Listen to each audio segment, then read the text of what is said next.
김길 목사님이라는 분이 계십니다. 이분이 설교를 굉장히 은혜롭게 잘하시고요.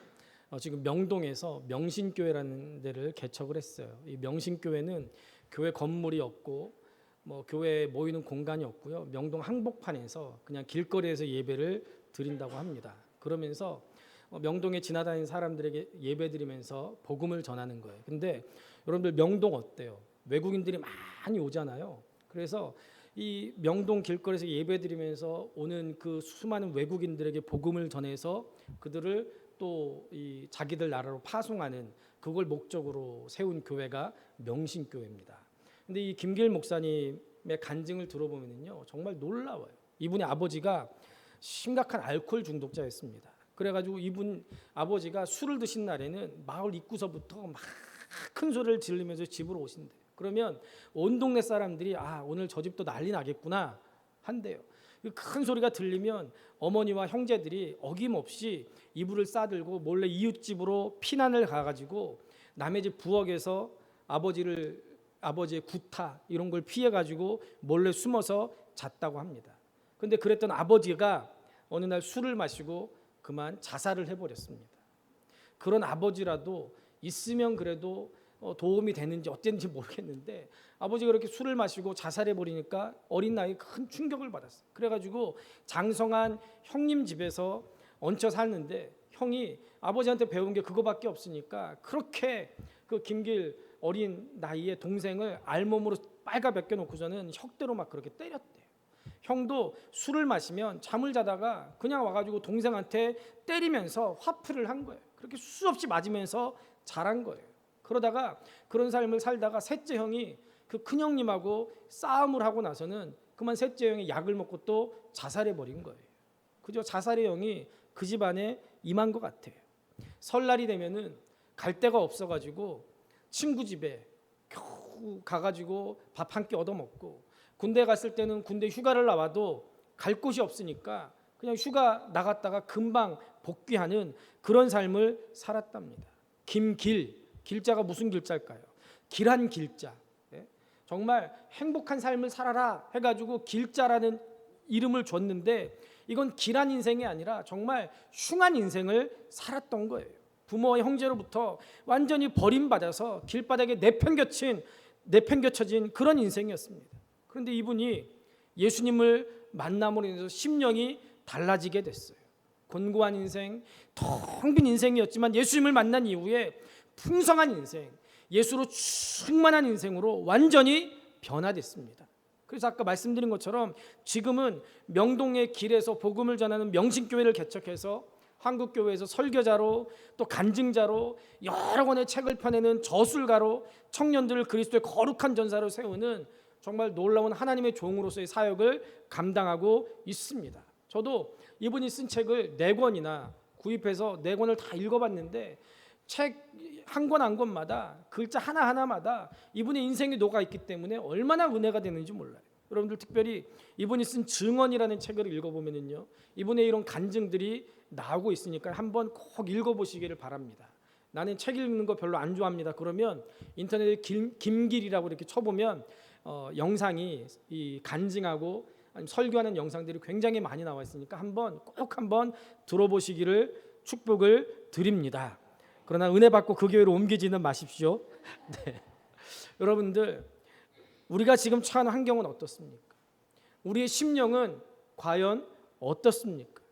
우리가 오늘 읽은 본문 말씀은 빌립보서의 마지막 부분입니다. 우리가 이제 8월이 되고 나서 빌립보서를 계속 이 말씀을 나누고 이제 내일부터는 다시 레위기로 이제 넘어가게 되는데요. 사도 바울이 빌립보서 마지막 부분에서 고난 중에 있는 자신을 위해서 사랑의 수고를 다 하고 있는 빌립보 교인들을 향해서 감사를 표현하고 있습니다. 그리고 그들의 사랑과 헌신은 하나님을 기쁘시게 한 향기로운 제물이기 때문에 더 풍성하게 채우신 하나님의 축복이 빌립보 교인들에게 임하기를 간절하게 간구하고 있는 그런 내용입니다. 오늘 본문 말씀에 보면 특별히 풍성한이라는 단어가 반복되고 있어요. 17절에 보면 풍성한 열매, 18절에 보면 너희가 준 것을 받음으로 내가 풍족하니, 19절에 그 풍성한 대로 너희의 모든 쓸 것을 채우시리라. 이렇게 풍족한이라는 단어가 계속 반복됩니다. 여러분 우리 하나님은 째째한 분이 아닌 줄로 믿습니다. 우리 하나님은 풍성한 분인 줄로 믿습니다. 하나님은 부족한 것이 없는 분이에요. 하나님은 언제나 더하서 넘치게 주시는 분임을 여러분들 믿으시기를 바랍니다. 바로 그분이 우리 아버지세요. 죄에 빠진 인간은 끊임없이 결핍과 빈곤 속에 살아갈 수밖에 없습니다. 그러나 살아계신 하나님과의 관계가 회복되면 모든 것이 다시 풍성해지는 줄로 믿습니다. 이게 바로 은혜고 이게 바로 축복입니다. 이스라엘 백성들은 400년 동안이나 애굽에 종살이했던 그런 사람들입니다. 그런데 하나님과의 관계가 회복되니까 그들이 홍해 기적을 맛봤습니다. 광야에서 그 놀라운 기적들을 맛봤음에도 불구하고 불순종해서 40년 동안 광야 생활을 했지만 하나님은 이스라엘 민족, 그렇게 불순종하고 그렇게 하나님의 말 지긋지긋하게 안 듣는 그 이스라엘 민족 떠나지 않고 버리지 않고 언제나 하나님께서 보호하시고 돌봐주셨습니다. 그들이 아무것도 가진 것이 없었지만 하나님이 앞서 싸워주셔서 철병거를 가졌던 가나안의 7 족속들과 싸워서 그 성을 점령하고 땅을 차지했습니다. 이 모든 것은 하나님의 은혜였습니다. 하나님의 백성을 향한 하나님의 사랑 표현이 이렇게 나타났습니다. 그런데 그럼에도 불구하고 미련한 인간들을 보세요. 하나님의 은혜와 사랑을 전혀 깨닫지 못합니다. 성경의 역사를 보면 끊임없이 반역하고 불순종하는 역사예요. 가나안을 정복하고 1세대가 지나자마자 이스라엘 백성들은 여호와의 목전에서 악을 행하고 우상을 섬겼습니다. 결국 영적으로 암울했던 사사시대가 찾아왔어요. 그런데 그럼에도 불구하고 택하신 백성을 향하신 하나님의 사랑이 변함이 없습니다. 저는 사사기를 읽을 때마다 막 화가 날 때도 있어요. 아니 어떻게 이럴 수가 있을까? 아니 하나님은 벨도 없으신가? 어떻게 이런 놈들을 또 구한다고 해가지고 또 사사를 보내서 세워주시고 어떻게 이럴 수가 있을까? 그런데 사사기를 읽을 때마다 내리는 결론은 내가 이스라엘 백성 같구나. 하나님이 그래서 사사들을 보내서 이스라엘 백성들을 다시 회복시키신 것처럼 내게도 이스라엘 백성같이 끊임없이 하나님을 배신하고 끊임없이 낙심하는 내게도 하나님이 사랑을 주시고 은혜를 베푸시고 나와 함께 하신다는 것을 깨닫게 하시기 위해서 이 사사기를 기록하셨구나. 내가 화내고 내가 하나님 대신 열받고 나는 의로운 척할 것이 아니고 하나님의 사랑 앞에 내가 무릎 꿇고 나는 그러지 말아야지 하는 그런 결단을 하게 됩니다. 끝까지 포기하지 않고 고멜같이 음탕하고 미련한 자들을 우리 하나님은 사랑하시는 분인 줄로 믿습니다. 결국에 하나님 우리의 모든 죄와 사탄의 세력에서 궁극적으로 우리를 건져내시려고 예수 그리스도를 이 땅에 우리에게 보내주셨습니다. 사도 요한은 예수님이 오신 목적에 대해서 요한복음 10장 10절에서 이렇게 말씀합니다. 도둑이 오는 것은 도둑질하고 죽이고 멸망시키려는 것뿐이요 내가 온 것은 양으로 생명을 얻게 하고 더 풍성히 얻게 하려는 것이라. 아멘. 예수님이 오신 목적이 2가지라는 거예요. 자신의 생명을 주심으로 우리에게 영원한 생명을 주시기 위해서 이 땅에 오셨다는 거예요. 그리고 택하신 하나님의 백성들 풍성하게 채워주시기 위해서 오셨다는 겁니다. 여기서 풍성한다는 이 말은 영적인 풍요로움은 물론이거니와 물질적인 풍요로움도 의미하는 겁니다. 하나님은 하나님의 자녀들이 먼저 하나님과 올바른 관계를 통해서 영원히 잘 되기를 원하고 계십니다. 영원히 잘 되려면 누누이 말씀드리지만 우리가 예배 생활에 승리해야 됩니다. 우리의 삶 중심에 살아있는 예배가 있어야 됩니다. 말씀 생활에 승리해야 됩니다. 내 상식이나 내 판단이 기준이 아니라 말씀이 내 삶의 기준이 될 줄로 믿습니다. 하나님의 진리의 말씀이 내 심령에 채워지고 그 말씀이 나를 움직일 때 우리는 하나님과 바른 관계를 유지할 수가 있습니다. 그리고 기도 생활에 승리해야 됩니다. 우리가 영적인 호흡을 게을리하면 우리의 생명이 끊어집니다. 이렇게 하나님과 올바른 관계를 맺고 살게 되면 우리의 삶이 날마다 풍성해질 줄로 믿습니다. 요한 3서 2절에 보면 영원히 잘된 같이 범사가 잘되고 강건케 되기를 원하노라. 아멘. 이것이 바로 우리를 사랑하신 하나님의 소원이고 주님의 간절한 소망인 줄로 믿습니다. 그렇기 때문에 이미 우리는 주님께서 풍성한 삶의 조건을 다 예배해 놓으셔서 그것을 누리기만 하면 되는 그런 복된 인생임을 여러분들 믿으시기를 바랍니다. 제가 몇 달 전에도 한번 예발을 든 적이 있는데요. 어떤 아들이 고등학교 졸업을 하고 대학에 가게 됐어요. 이 아들이 이 고등학교를 졸업한 기념으로 또 대학에 들어간 기념으로 아버지에게 자동차 한 대를 사달라고 부탁을 했습니다. 아들이 졸업을 하고 대학에 입학하게 됐는데 아버지가 자동차를 사줄 것 같이 하더니 사주질 않았어요. 그리고 아들이 대학 기숙사에 들어가는 날 아버지가 자동차를 사주는 대신 기숙사로 들어가는 아들에게 성경책 한 권을 주면서 틈나는 대로 이 성경을 꼭 읽어라 라고 부탁을 합니다. 그러면서 빌립보서 4장 19절 네 인생에 큰 도움이 될 테니까 꼭 펴가지고 그 성경을 읽어봐라 부탁을 했어요. 그런데 아들이 아버지가 자동차는 사주지 않고 성경만 주니까 화가 잔뜩 나서 기숙사에 들어가자마자 성경책을 구석에 처박아두고 4년 동안 한 번도 손을 대지 않습니다. 아들은 방학이 돼서 아버지를 만나기만 하면 자동차 사달라고 졸라댔습니다. 그때마다 아버지가 너 성경은 읽어봤니? 빌립보서 4장 19절 읽어봤어? 그렇게 물어보기만 하고 자동차는 사주질 않는 거예요.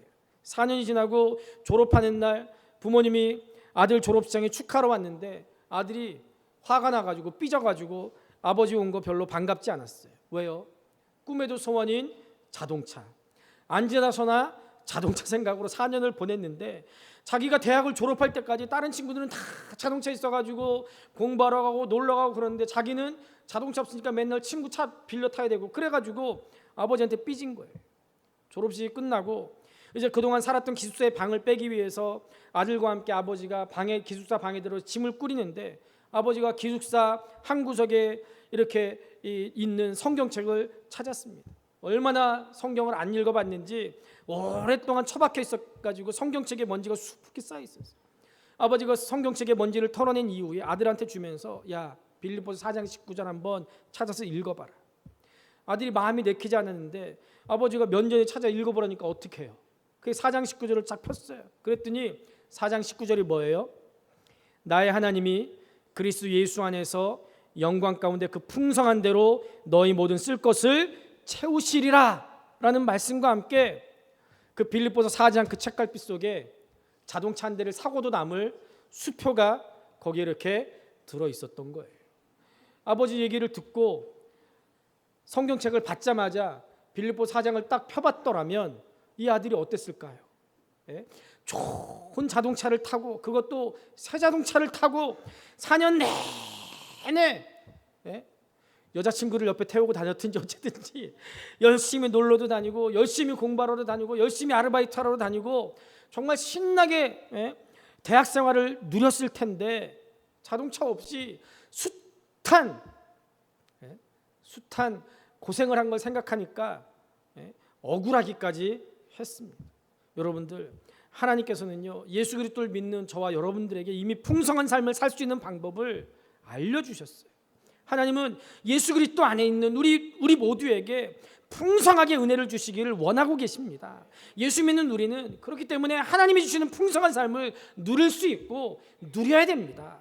그런데 사단은 우리를 걱정하게 하고 우리를 근심하게 하고 우리를 고민하게 합니다. 그러나 누가 뭐라고 해도 예수 믿는 우리는 하나님의 은혜와 축복을 누릴 수 있는 자격이 있는 줄로 믿습니다. 그런데도 여전히 4년 내내 4년 전에 아버지가 이미 자동차를 주셨는데도 불구하고 그 사실을 알지 못하고 원망하고 사소 고생만 한 그 어리석은 아들처럼 하나님의 풍성함을 아버지의 풍성함을 누리지 못하는 사람들 얼마나 많이 있습니까? 분명히 하나님께서 우리의 모든 쓸 것을 채워주신다고 약속하셨는데도 그 약속대로 풍성함을 누리지 못하는 사람들 우리 주변에 얼마나 많이 있습니까? 이거 얼마나 안타까운 일입니까? 그러면 여러분들 우리들이 주님이 약속하신 풍성하게 채우신 은혜를 누릴 수 있는 비결이 뭡니까? 첫째는 초점을 주님께 두면 어떤 상황에서도 풍성한 은혜를 누릴 수 있을 줄로 믿습니다. 10절을 보세요. 내가 주 안에서 크게 기뻐함은 너희가 나를 생각하던 것이 이제 다시 싹이 남이니 너희가 또한 이를 위하여 생각은 하였으나 기회가 없었느니라. 무슨 얘기입니까?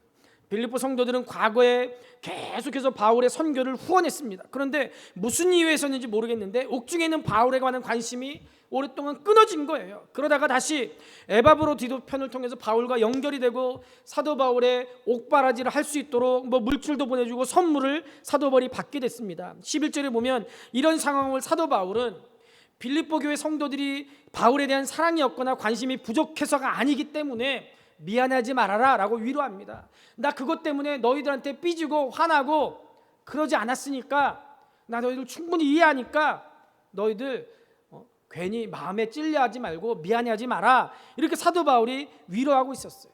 너희들이 나를 생각은 하고 있었는데 단지 기회가 되지 않아서 이렇게 된 거니까 너희들 걱정하지 마, 나 다 이해해. 사도 바울이 그렇게 말하고 있는 거예요. 자신의 인간적인 감정이나 좁은 시각으로 상황을 미리 부정적으로 사도 바울이 판단하지 않은 거예요. 나한테 어떻게 이럴 수 있어? 내가 자기들 교회 세워주고, 내가 자기들 복음 전하고, 내가 자기들 예수 믿게 해서 구원시켜주고, 내가 말씀을 양육해주고, 내가 지금도 니네들 생각할 때마다 얼마나 기도했는데 니네들이 나한테 이럴 수 있어? 그러지 않았다는 거예요. 다시 선교 후원을 받게 된 것을 기뻐하고 감사합니다. 여기서 사도 바울이 크게 기뻐한다라는 단어를 썼는데요, 이 다른 복음서에서 찾아보면 크게 기뻐한다는 이 표현은요, 늘 주님 때문에 기뻐할 때 이 단어가 사용됐어요. 사도행전 8장 8절에 보면 그리스도를 증거할 때 귀신들이 나가고 많은 중풍병자와 못 걷는 사람들이 사마리아 성에 있었기 때문에 사마리아 사람들이 크게 기뻐했다는 말씀이 나옵니다. 주님 때문에 사마리아 성에 큰 기쁨이 임한 거예요. 그래서 바울이 크게 기뻐한다는 것을 통해서 우리는 사도 바울이 빌립보 성도들을 통해서 선교원을 받았지만 사실은 그것 때문이 아니라 그 뒤에서 역사하시는 주님을 바라봤기 때문에, 주님 때문에 오는 기쁨이라는 것을 우리가 알 수 있습니다.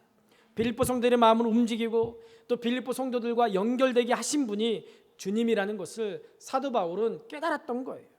여러분들, 우리는 이 말씀을 통해서 사도 바울은 늘 삶의 초점이 그리스도에게 집중돼 있었다라는 것을 알 수 있습니다.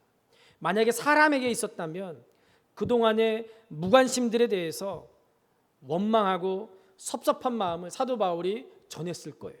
너희들 성경원이 끊겨가지고 내가 얼마나 고생한 줄 알아? 야, 회개해. 근데 지금이라도 회개하고 나한테 다시 성경원 하니까 그나마 내가 참아줄게. 이게 아니라 걱정하지 마, 염려하지 마. 내가 너희들 마음 다 알아. 이거 다 하나님이 하신 일이니까 우리 그냥 다시 감사하고 기뻐하자. 나 정말 고마워. 사도 바울이 이렇게 말할 수가 있었던 거예요. 항상 주님과 주님의 역사에 시선을 두고 있는 사람은 상황과 상관에 관계없이 기뻐하고 감사할 수 있는 줄로 믿습니다. 여러분, 우리가 믿음의 길을 걸어갈 때 우리의 시선이 늘 주님께 있기를 주님의 이름으로 축복합니다. 사람과 환경을 바라보면 조건에 따라서 좋았다가 낙심했다가 이걸 반복할 수밖에 없어요. 그러나 초점이 주님께 있으면 상황에 상관없이 우리가 기쁨과 평안을 유지할 수가 있습니다. 다윗이 블레셋 장군 골리앗을 물리친 이후에 사울이 다윗을 죽이려고 합니다. 그리고 사울이 죽는 그 순간까지 집요하게 다윗을 죽이려는 살인 계획이 진행됐습니다. 그러나 하나님께서 다른 사람이 아니라 다윗을 죽이려고 하는 사울 왕의 아들인 요나단의 마음을 움직이셔서 다윗을 지키는 신실한 동역자로 세워주셨어요. 여러분, 우리가 말씀을 따라가려고 하고 사명을 따라가려고 하면 하나님은 반드시 환경을 움직이시고 우리 주변의 사람의 마음을 움직여서 우리에게 신실한 동역자를 붙여주시고 하나님께서 친히 우리의 동역자가 되주시는 줄로 믿습니다. 윤복희 권사가 신앙이 제대로 서기 전에 이혼을 해서 늘 술에 취해 있고 이혼의 슬픔에 빠져가지고 방에서 몇 날 며칠을 나오지 않았답니다.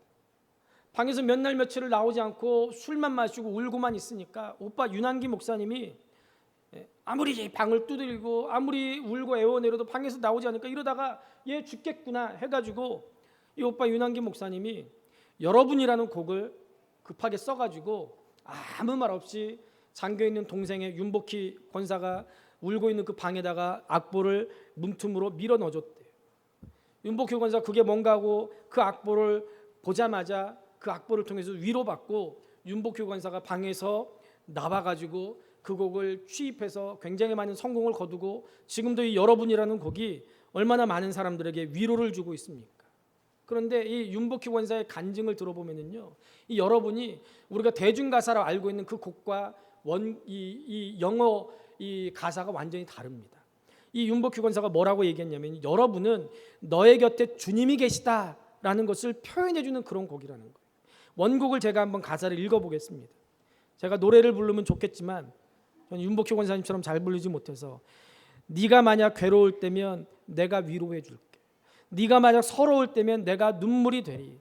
어두운 밤 험한 길 걸을 때 내가 너의 등불이 되리. 허전하고 쓸쓸할 때 내가 너의 벗되리라. 나는 너의 영원한 형제야. 나는 너의 친구야. 나는 너의 영원한 노래야. 나는 너의 기쁨이야. 이게 우리가 알고 있는 여러분의 가사입니다. 그런데 영어 가사는요, 더 은혜로워요. 영어 가사를 제가 한글로만 읽어보겠습니다. 앞이 안 보이고 캄캄하니 그가 말했지. 그가 누구예요? 하나님이에요. 내가 너의 지팡이니까 나만 잡고 따라와라. 네가 사랑이 필요할 때 그가 말했지. 내가 바로 너의 사랑이 되어줄게. 그러니까 웃고 나를 봐. 내가 말해줄 게 있어. 누구나 다 이 길을 걸어가. 그러니까 나를 믿고 어깨를 펴. 여기서 너 멈출 수 없어. 지금이 시작이고 길이야. 이 길 하나뿐이야. 우리 함께 이 험하고 아픈 세상을 같이 걸어가자. 그가 시작이고 길이고 진리이니까.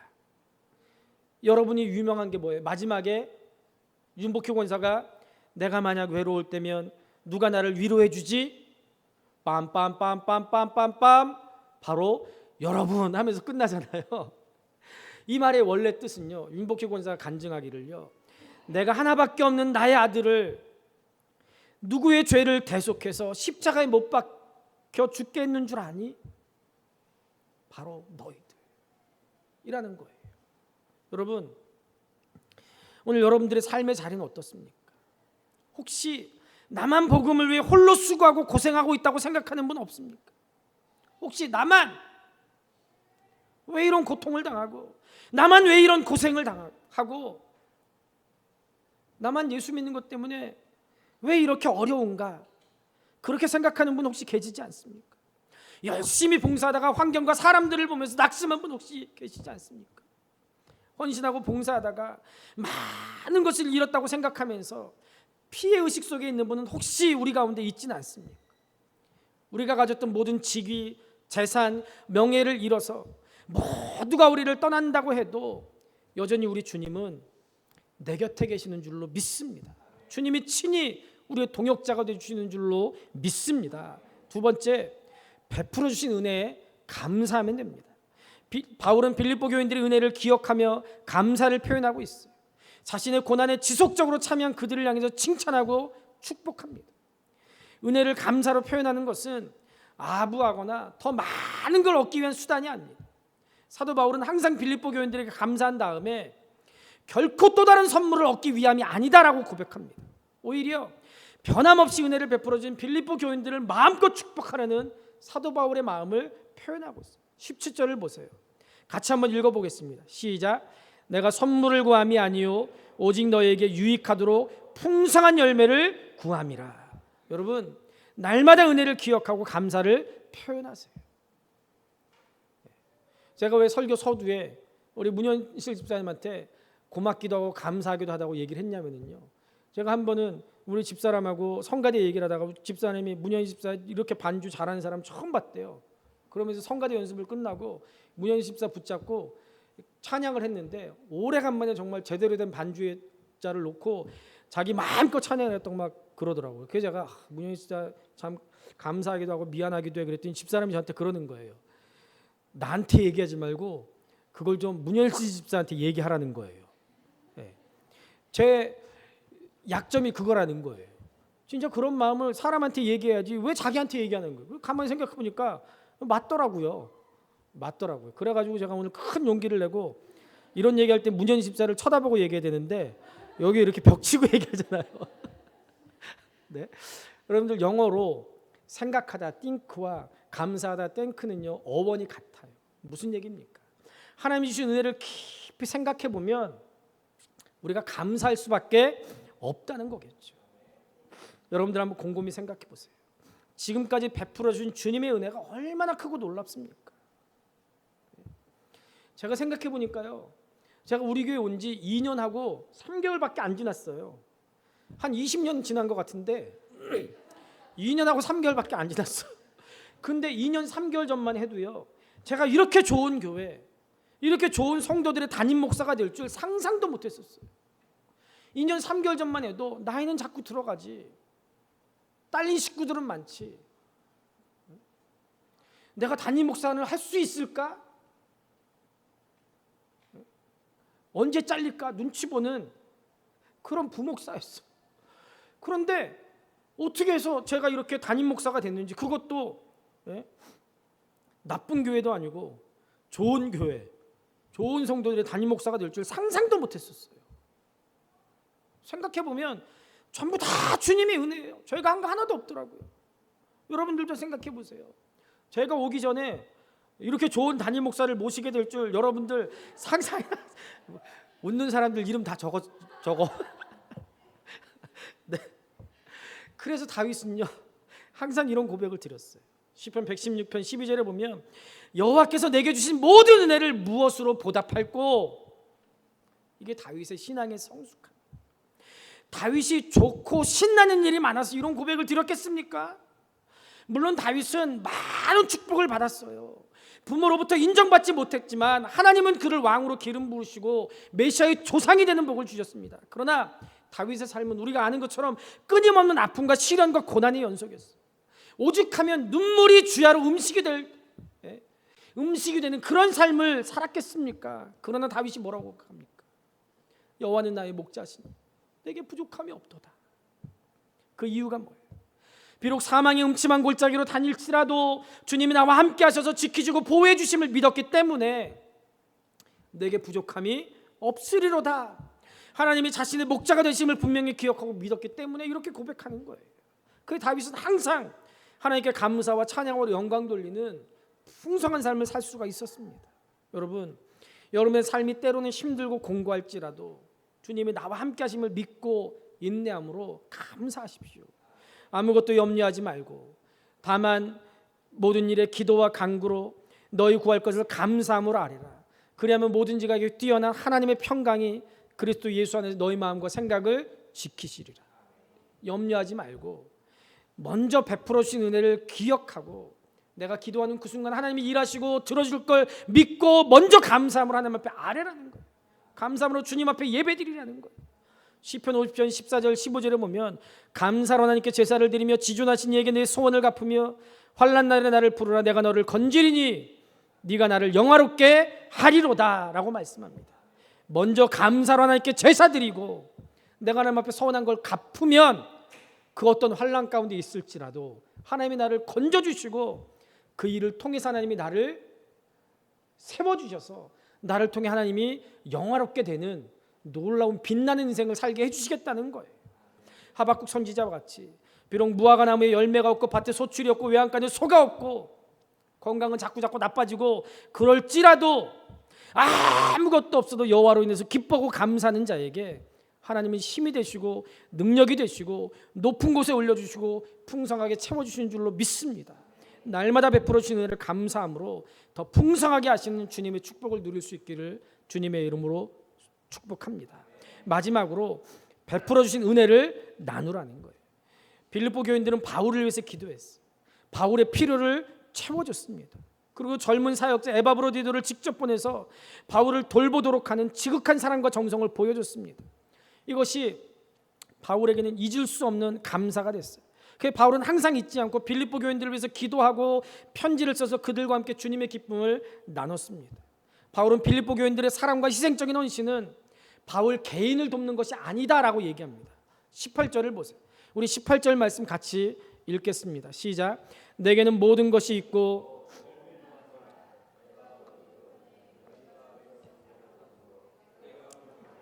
이는 받으실 만한 향기로운 제물이요 하나님을 기쁘시게 한 것이라. 아멘. 뭐라고요? 바울을 향한 빌립보 교인들의 사랑과 나눔은 결국 바울을 위한 것이 아니라 하나님을 기쁘시게 한 향기로운 제물이 됐다는 거예요.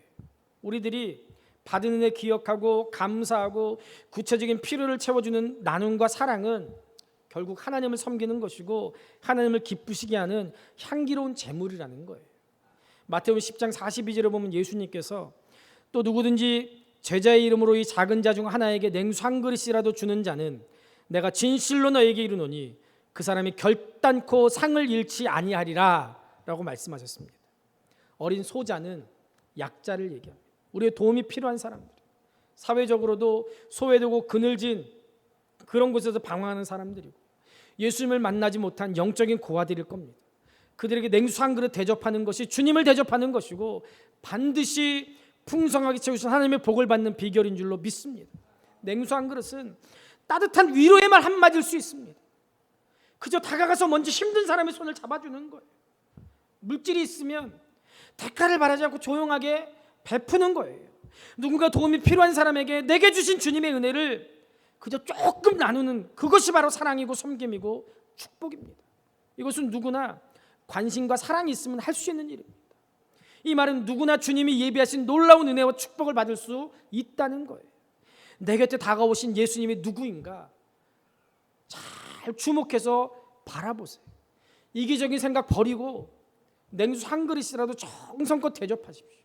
이것이 바로 주님이 기뻐 받으시는 향기로운 재물이고 풍성한 은혜로 우리 모든 쓸 것을 채우시는 풍성한 삶의 원리인 줄로 믿습니다. 돌아오는 금요일 날 금요기도회를 마치고 우리 청소년부 애들이 경기도 광주에 있는 청소년부 부장집사님 집으로 놀러 간대요. 참 신기해요. 희한한 일이 다 보겠어요. 그 저녁에 금요기도회 끝나고 그래서 제가 금요일 날 밤새 하려고요. 약 올라가지고. 이종훈 집사님이 여름 수련회 성경학교 고생했다고 애들 고기 구워주겠다는 거예요. 직접 해주진 못하지만 내가 그런 건 해줄 수 있어. 그래가지고요 해준다. 그래서 물어봤어요. 그러면 고기만 먹고 오는가 그랬더니 아니래요. 밤새 놀고 먹고 아마도 이 성가대 연습하는 시간에 같이 오든지 하겠죠. 제가 그 얘기를 듣고 얼마나 감사한지, 야, 참 부장 잘 세웠구나. 긴가민가 했는데 하나님, 저 인간 저거 부장으로 세워도 되겠어요? 왜 자꾸 그러세요? 그랬는데 정말 잘 세웠구나. 그게요 별거 아닌 것 같지만 애들이 얼마나 기뻐하는지 몰라요. 얼마나 기뻐하는지, 얼마나 좋아하는지 몰라요. 나도 약 오르더라고요. 나는 부장 없나? 네? 이게 바로 냉수 한 그릇 정성껏 대접하는 거예요. 다른 게 아니더라고요. 아이들 지나갈 때 머리 한번 쓰다듬어주고, 아이들 지나갈 때 머리에 손 얹고 기도해 주는 거. 제가 우리 세연이를 보니까요, 세연이가요 우리 집사람이 끝날 때마다 세연하고 꼭 안아주는 거예요. 근데 남자애들은 저렇게 안아주는 거 별로 안 좋아하는데, 근데 가만히 보니까 제가요 끝날 때마다 이렇게 기다리고 있어요. 뭘요? 안아주기를요. 그래서요 제가 한번 저도 세연하고 이렇게 한번 안아줘 봤더니요, 그 다음부터는요 제 앞에서도 기다리는 거예요. 근데 저는 어색해서 못 앉겠더라고요. 그 다음부터 이렇게 어깨 두들겨 주는데요, 약간 서운해하는 것 같아요. 이렇게 한번 안아주기만 해도 애가 굉장히 위로를 받더라고요. 네? 여러분, 우리 노원성직교회 모든 성도들의 삶 가운데 이런 섬김과 나눔을 통한 향기로운 재물이 넘쳐날 수 있기를 주님의 이름으로 축복합니다. 우리 노원성직교회가 더 많은 사랑과 섬김이 풍성해질 수 있기를 주님의 이름으로 축복합니다. 저는 기도할 때마다 우리 노원성직교회가 더 많은 선교사들의 손을 잡게 해주시옵소서. 선교사들을 단독으로 파송하는 교회 되게 해주시옵소서 기도합니다. 미자리 교회를 돕고 마침내 교회를 개척하는 교회 되게 해주시옵소서 기도합니다. 월요일 새벽에 재정부에서 여러분들이 드린 헌금 봉투를 강단에 올려요. 그럼 월요일 새벽에는 다른 기도하지 않고요, 새벽에 기도할 때마다 여러분들이 드린 헌금 봉투를 붙들고 우리 교회가 물질로도 세상을 빛나는 교회 되게 해주시옵소서. 다른 교회 도움을 받는 교회가 되지 말게 하시고 우리 교회 성도들을 통해서 하나님의 역사가 일어나게 하시고 물질로도 세상을 축복하게 해주셔서 그렇게 기도해요. 어쩌면 우리 안에서 혹은 외부에서 우리 교회를 바라보면서 우리도 힘든데, 우리도 연약한데, 야, 니네 교회가 도움을 받아야지 누굴 도와? 이렇게 생각할지도 몰라요. 그러나 여러분들, 축복은 하나님이 우리에게 주신 사명인 줄로 믿습니다. 축복은 부메랑의 원리가 작용돼요. 하나님이 주신 은혜를 자신의 이기심만을 위해서 쌓아두면 더 이상 늘어나지 않습니다. 내가 가지고 있는 빵을 나눠주면 내 것이 작아진다라고 생각하는 게 세상의 계산법입니다. 이것을 스티븐 코비는 고갈의 관념이라고 얘기합니다. 내 것을 주면 점점 작아지고 없어진다고 생각하는 거예요. 그러나 하나님은 고갈의 관념이 아니라 풍요의 관념을 보여주십니다. 산속의 옹달샘, 그 물이 졸졸졸졸 흘러요. 그것을 마시면 물이 없어집니까? 그렇지 않아요. 계속 더 시원하고 단물이 솟아나요. 이것이 풍요의 관념입니다. 지난 화요일 날 아이들 데리고 이 유명산 자연휴양림에 하루 놀러 갔다 왔어요. 갔더니요, 장마가 비가 많이 오고 그랬는지 그래서 그런지 물이 얼마나 많아졌는지요. 그리고 사람들이 별로 없더라고. 그래가지고요, 거의 우리 애들만 그 우리 작년에 수련회 가서 놀았던데 거기 전세 내고 놀았어요. 얼마나 좋았는지요. 근데 순간 이렇게 가만히 생각해 보니까 그런 생각이 드는 거예요. 이 물이 어디서부터 이렇게 흘러내려올까? 그래서 제가 아내한테 그랬어요. 이 물도 처음에는 쩔쩔쩔쩔쩔 그렇게 흘렀겠지. 그런데 그 물이 이렇게 큰 강처럼 이렇게 흘러가지고 수많은 사람들이 여기 와서 얼마나 시원한 게 아니라 추웠는지요. 처음에는 들어가는데요, 얼음물에 들어가는 것 같더라고요. 네. 어떻게 이런 물이 됐을까? 야, 이게 정말 하나님의 은혜구나. 사람이 어떻게 이렇게 할 수 있을까? 네. 하나님은요, 나누면 나눌수록 더 풍성하게 채워주시는 거예요. 이게 바로 풍요의 관념인 줄로 믿습니다. 내게 주신 하나님의 은혜를 자꾸 퍼주면 더 깊고 놀라운 은혜가 넘치게 되는 거예요. 이게 바로 축복의 부메랑 원리입니다. 하나님의 복은 심는 대로 거두는 것이 아니라 100배, 60배, 30배 더 하시는 것이 하나님의 은혜인 줄로 믿습니다. 이렇게 나누는 삶, 세상을 책임지는 삶을 살 때 하나님께 주신 약속이 있어요. 17절 말씀에 오직 너에게 유익하도록 풍성한 열매를 구함이라 라고 말합니다.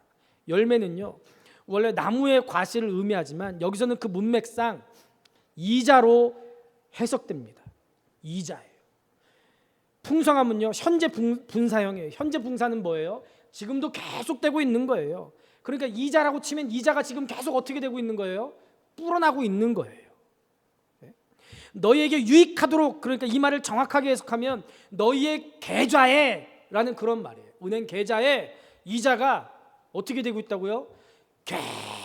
계속 불어나고 있다는 거예요. 그래서 라이트 후시라는 사람은요, 빌립보 교인의 헌금은 본전이요, 거기에 하나님께서 이자를 주사 쌓아주신다라고 해석했습니다. 사도 바울을 돕는, 섬기는 그 사랑의 손길에 하나님께 놀랍게 쏟아 부어 주셨다는 거예요. 바울은 빌립보 교회가 자기에게 보낸 선물을 빌립보 교인들의 계좌에 들어온 영적인 투자로 보고 있는 거예요. 사도 바울이 과거 빌립보 교인들의 선물사를 언급하는 것은 그들이 보낸 선물에 관심이 있어서가 아니라 그들이 투자한 천국은행 자본에 하나님이 많은 이자를 증가시켜 주기를 바라는 마음에서 그렇게 한다라고 말하고 있는 거예요. 저희 부모님이 한국에서 목회하실 때 가까운 면목동에서 목회하셨습니다. 그때만 해도 장마철만 되면 중량천이 항상 넘쳤어요. 북부간선도로에 물이 넘쳐가지고 차가 막 떠내려가는 일도 있었습니다. 한 번은 지금도 잊혀지지 않는데 막 장마가 와가지고 북부간선도로가 막 넘쳐나는데 어떤 분이 새벽기도 가겠다고 차를 타고 북부간선도로 타고 갔다가 차가 떠내려가는 바람에 돌아가시는 그런 사건도 있어요. 뉴스에 나오기까지 했었어요. 우리 부모님이 목회하신 면목동은 용마산부터 동네가 중량천까지 경사가 져 있었어요. 장마철이 되면 낮은 지대에 사시는 성도들의 집에 물이 넘쳐가지고 그것 때문에 엄마 아빠가 얼마나 걱정을 하셨는지 몰라요. 그 장마철만 되면 신방하시고 혹시라도 목사님 우리 집에 물이 넘쳐가지고요, 그런 전화 받으면은요, 성도들이 집에 같이 물을 퍼내고 집을 정리하는 걸 도와주러 항상 가셨어요. 어린 마음에 그때마다 뭘 저런 것까지 해? 아니 우리 집이나 신경 쓰지. 그런 생각이 제 안에 있었어요. 그래서 기분이 그렇게 좋지 않았어요. 그렇지 않아도 개척교회 목사의 삶으로 그 고생하는 엄마를 보면서 아니 엄마를 저런 일까지 시키나 아빠가 원망스럽기도 했었어요. 그런데 저는요, 우리 아빠가 성도들을 섬기는 일로 한 번도 힘들다고 어렵다고 불평하는 거 본 적이 없어요. 항상 기쁨으로 5분 대기조처럼 성도들이 필요하기만 하면 자다가도 벌떡 일어나셨어요. 우리가 어릴 때 그냥 우리만 놔두고 형하고 저만 놔두고 그냥 가시는 거예요. 항상 기쁨으로 자다가 벌떡 일어나서 성도를 위해서 가시더라고요. 그랬더니 넉넉하진 않았지만 굶어본 적 한 번도 없어요. 내가 밥 먹기 싫어서 안 먹은 적은 있지만 한 끼도 굶어본 적 없고요. 살면서 하고 싶은 거 못 해본 적 생각해보니까 한 번도 없더라고요. 하나님께서 다 채워주셨어요. 저는 부족한 제가 지금까지 목회하고 있는 거, 우리 교회같이 정말 좋은 교회, 좋은 성도들의 담임 목사가 된 것은 내가 잘나서가 아니라 부모님들의 그런 섬김이 있었기 때문에 축복의 부메랑의 원리로 내가 대신 복을 받았구나 라고 믿습니다. 그래서 저는 우리 아이들에게도 얘들아, 하나님과 사람에게는 절대로 인색하면 안 돼. 그렇게 기회 있을 때마다 가르칩니다. 여러분, 세상은 주면은 남는 게 적다고 합니다. 그러나 하나님은 남에게 베풀수록 더 풍성하게 하신다고 말씀하셨어요. 오히려 더 많은 것으로 채워주십니다. 하나님이 받으시는 향기로운 재물이 되는 거예요. 19절에서 그래서 나의 하나님이 그리스도 예수 안에서 영광 가운데 그 풍성한 대로 너희 모든 쓸 것을 채우시리라 라고 약속하고 있습니다. 여러분, 사람의 손이 큽니까? 하나님의 손이 큽니까? 그 하나님의 부유함으로 그 큰 손으로 채워줄 줄 믿으시기를 바랍니다. 오늘 우리는 빌립보 교인들의 사랑과 나눔을 통해서 축복을 살펴봤습니다. 하나님은 오늘도 우리에게 풍성한 은혜와 복을 주시기를 원하고 계십니다. 그 은혜와 복을 풍성하게 받고 누리는 비결은 바로 내 삶의 초점을 하나님께 두는 거예요. 그러면 환경과 상황에 상관없이 하나님을 바라볼 수 있기 때문에 베풀어 주신 은혜에 날마다 감사하며 살 수 있습니다. 그리고 베풀어 주신 은혜를 자신을 위해 쌓아두는 사람이 아니라 날마다 나누며 섬기는 삶을 살 수 있게 될 줄로 믿습니다. 이것이 바로 주님을 기쁘시게 하는 비결이고 우리의 쓸 것을 채우시는 하나님의 복을 누리는 비결입니다. 하나님은 우리에게 풍성히 주시기를 원하십니다. 풍성한 삶을 누리길 원하십니다.